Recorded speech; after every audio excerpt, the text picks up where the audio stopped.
too far the way they treated Senator Padilla today? Was that a bridge too far? I saw the same video, a very brief video that I think many people did. I think the senator's actions, my view is it was wildly inappropriate. You don't charge a sitting cabinet secretary, and everybody can draw their own conclusions. You can see it's a heated debate here. Senator Alex Padilla, I have questions for the secretary, because the fact of the matter is a half a dozen violent criminals that you're rotating on your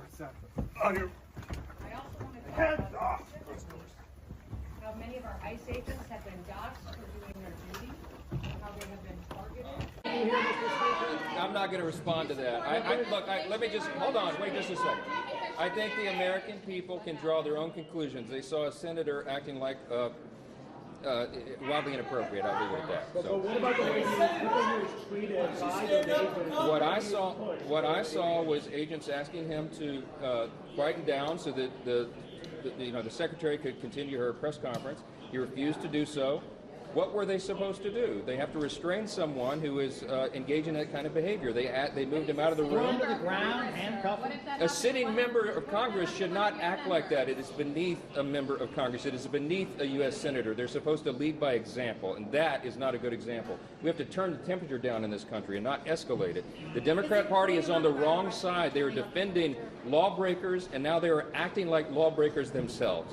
And I think that's oversight. Charging a cabinet secretary in a press conference, I beg to differ. I think that people do as well. I think those actions speak for themselves. Do you have anything to say about lowering the temperature in the country right now? What would you say? Scott, I have things to say about lowering the temperature all the time. I am very consistent in this. We have been trying to do this since I was handed the gavel and before. I founded the Honor and Civility Caucus in the Congress, for crying out loud, when I got here in 2017.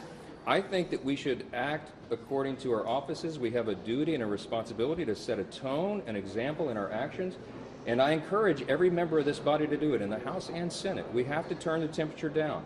We need to be on the side of the rule of law. We need to be on the side of law and order. We need to be on the side of calm and not chaos. And when members go into these settings and act this way, that when they push law enforcement agents around, when they storm cabinet secretaries in a press conference, I think it is wildly inappropriate behavior, and I think it sets a terrible message and tone for the rest of the country. Will there be an investigation? Will there be a House investigation? This is a Senate side issue, but I certainly hope that behavior is not repeated over here. You're a constitutional officer for this branch of I am. This Yes. affects all members, whether they be in the House or Senate. You're the Speaker of the House. Yes. The constitutional officer of this branch.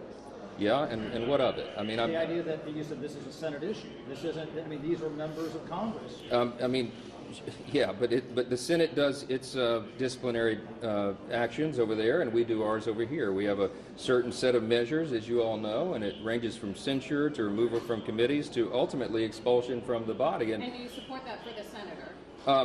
It's not my decision to make. I'm not in that chamber, but I do think that it merits immediate attention by their colleagues over there, and that they need. I think that behavior at a minimum is.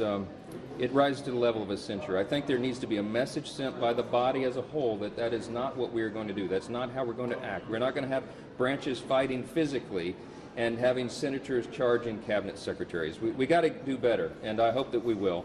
But I want to say this is a good day for the House chamber.